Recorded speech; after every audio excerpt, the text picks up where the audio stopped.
Hey guys, it's Sign here with HobbiesofaMan once again, and today we're doing another review for an anime, and I'm a bit late to this, so apologies, but it is what it is. So today we're talking about the One Piece fan letter, and this is a singular episode, which could potentially become more depending on, you know, the returns that, you know, Toei gets out of this. And I will hope that they do more because I think they're really fun. But who knows, right? So One Piece fan letter is I don't know what to call it. I guess it's a adaptation of a light novel that was made a few years ago based around fans of the Straw Hats. Basically, fans within the world of One Piece, right? So not real life people, but people within the world of One Piece that find some value in the Straw Hats, right? Beyond admiration of fellow pirates or other, you know, people in the Marines and stuff like that, right? It's about the average person and their love for the Straw Hats and the way that they can become these great figures, right? And so this isn't really, like, my understanding of it is that it doesn't exactly follow the light novel, but it takes heavy inspiration from it. And so it's a bit different, and it might be better than the light novel, but it, broadly speaking, is pretty fun, right? So I recommend you guys watch it. I think it's not available in English yet. It's only in Japanese right now, but you can watch it on Crunchyroll, you can watch it on Netflix, and maybe some other service. I'm not really sure. But yeah, so this is supposed to be Megumi Ishitani's like great moment, but she's actually not the only person that worked on this. So in terms of writers, we have Monoka Toyoda and Kisuke Mori alongside Megumi Ishitani. And I think Kisuke Mori is someone that is very friendly with Megumi Ishitani and has some level of engagement with her beyond this episode, right? But I'm not really exactly sure. The director, of course, is Megumi Ishitani, and there's this other person called Yuki Hayashi who also gets some directorial credit here.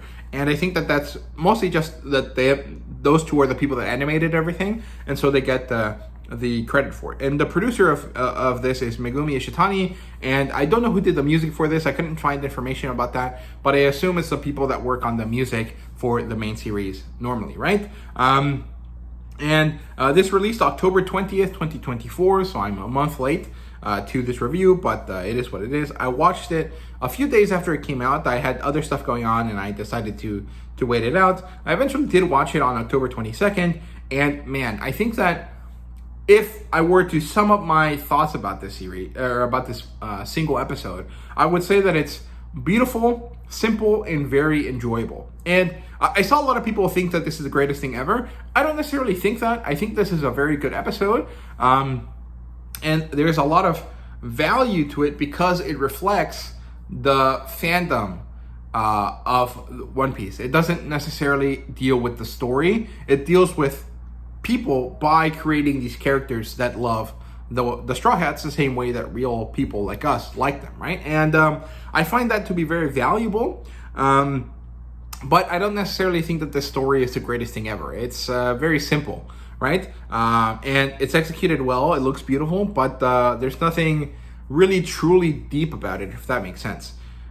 So basically, it deals with this girl who is a fan of Nami. She saw Nami at some point and realized that this woman was an inspiration to her. She learned through seeing Nami that women could be more than, you know, whatever it is that she thought women would be. She became a big fan of hers, and when she saw that Luffy changed their return date from 3 days to 2 years, she saw that she had her opportunity to see them again. And so she worked through the 2 years of that time to find courage and value in Nami, and she wrote a fan letter for her.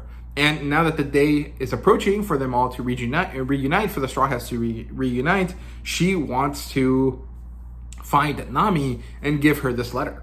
And so she has this crazy trek across all of the Sabaody archipelago where she ends up coming across a bunch of issues. And so through her desire to get to Nami, we get to meet a bunch of other characters, right? And all of these other characters have similar stories to her. They find value and love and inspiration in different Straw Hats, right? So we meet this asshole Marine. He's not really important, but he becomes like the antagonist for this young girl. And he leads her to see other Marines that have fanatic aspirations for the Straw Hats. We get to meet the, I guess he'd be like the commander of the base, who loves Chopper. He thinks he's so adorable. We get to meet one of the boys that she knew growing up, who is a grown man now, and he's a leader of the Marines as well, who loves Luffy. He finds, basically Luffy saved him and his brothers, and so he finds himself deeply inspired by Luffy, even if he knows that he is the villain, right? Then we get to see this girl who is, what's it called? A fan of Brooks, but she wasn't able to go to any of his concerts, and she manages to find a way to get to see him throughout the episode anyways. And then we have these crazy power scalar drunks that are basically the Sanji and Zoro fans, right? And so I find this to be really enjoyable, and I love all of these characters. I think they're really cool. The Nami fangirl is really the main character, right? And she is the most important one, and I would love to have a figure of her. I think it's very symbolic, right? And so this girl goes around the archipelago. She meets this asshole Marine. She loses her letter. She ends up getting this letter that the Marines have that is very important because it gives her, or it gives them the code to use a special Marine weapon. And so the girl is constantly chased by the Marines throughout the episode. Eventually, she manages to avoid them to try to get to Nami. She gets caught, and she doesn't make it. She doesn't get to give Nami the letter, but she sees Nami as they sail away on the Sunny, right? And even if she didn't get to see Nami and she didn't get to speak to her, well, even though she didn't get to speak to Nami, she got to see her at her most free, at her most excited, at her most happy. And that was enough for her. That really gave her a lot of happiness, right? And through her, we experienced some of that happiness as well, right? And I really appreciated this. I think that it's a uniquely Asian type of product, right? I don't think Americans would make something like this because we don't really appreciate fandom in the same way. I guess you can argue that, you know, Kamala Khan, the Miss Marvel character, is kind of like something like this, but it's not the same because I feel like a lot of that character is also kind of ironic and sarcastic. This is very wholesome and honest about the fandom, right? And I think that this is basically something that happens or that was possible because of the sheer like power of fan bases in Asia and in Japan specifically, right? It's almost like K-pop stands and stuff like that, right? And I think it's really beautiful and interesting, and I thought it was a really great episode. And I really want to watch it again. I'm hoping that it gets an English dub here soon. I think it'd be fun and interesting to see it.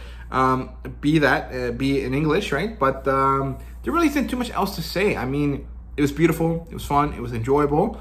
Is it the greatest thing ever? No, not really. Does it further the plot of One Piece at all? No. Does it feel special? Yes. I think that it is partially a meta kind of way to address the impact of the Straw Hats, and so it has a certain level of importance to the story because it fleshes it out. But also, it is a way for Toei and One Piece to tell the fans, hey, we see you, we appreciate you, we know that you're like this, we know that this is something that resonates with you, right? And I appreciate that. I think that it's not necessarily like the company did something amazing or meaningful because it chose to. It's all about making money, but the fact that they spent money to make a story that also helps fans feel like they're seen by these companies is valuable. It's meaningful, right? So those are my thoughts on this story. I know that they're a bit rambling, kind of all over the place, but hopefully you guys kind of understand what I'm trying to say here. So let me know, have you watched this episode? Did you like it? What do you think about it? Let me know that in the comments. And thank you guys very much for watching. See you guys later.